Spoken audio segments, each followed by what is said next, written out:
একদা এক বণিক বাস করত একটি শহরে। তার নাম ছিল মহেন্দ্রলাল চ্যাটার্জি। সে রোজ বাণিজ্য করে তার সব উপার্জন নিয়ে একটি জঙ্গলের পথ ধরে যেত।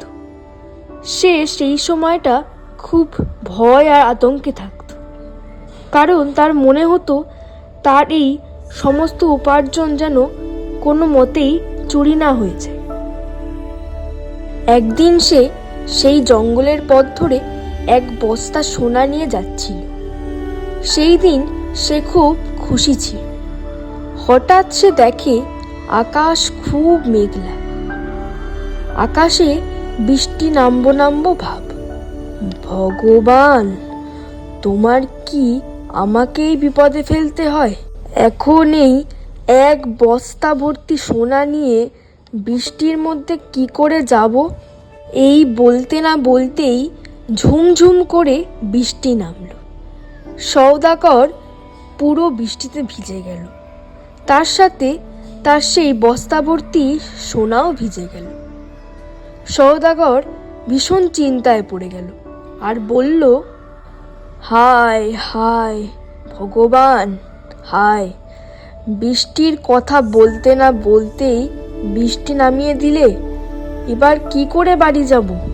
আর এই বৃষ্টিতে ভিজলে তো জ্বর আসতে এক মুহূর্তও দেরি হবে না। ওদিকে অন্ধকারও নেমে এসেছে। যদি এখন কোথাও দাঁড়ানোর কথা ভাবি, তাহলে সন্ধেবেলায় বাড়ি ফিরতে হবে।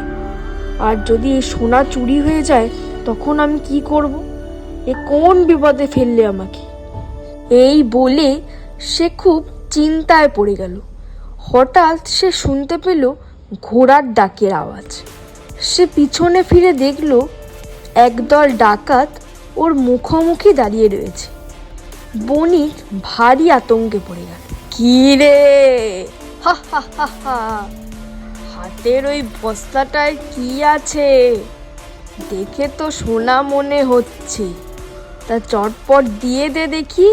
হা হা হা হা, হা হা হা হা হা। আমাকে ছেড়ে দাও, আমার কাছ থেকে এগুলো নিও না।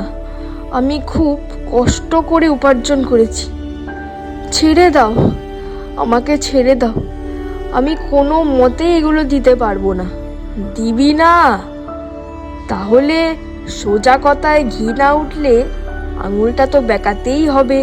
এই বন্দুক বের কর, আজকেই ওর শেষ দিন।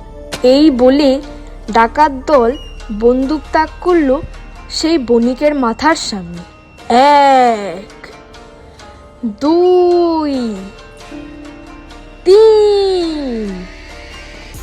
ডাকাত দল বণিকের মাথার সামনে বন্দুক চালালেও বৃষ্টির ফলে বন্দুকের ভেতরের বারুদ ভিজে গিয়েছিল, যার ফলে বন্দুক কাজ করছিল না। এরপর বণিক বাঁচার আভাস পেয়ে এক দৌড় দিল। ও এক দূরের গাছের নিচে এসে দাঁড়ালো। ও বলল, হে ভগবান, তোমাকে প্রথমে আমি অনেক কথা শুনিয়েছি, ভুল ভেবেছি, কিন্তু এখন বুঝতে পারছি তুমিই ঠিক ভগবান, তুমিই ঠিক। তুমি না থাকলে আজকে আমি কখন মরে যেতাম। এই বলে বণিক হাসতে হাসতে তার বাড়ি ফিরে যায়।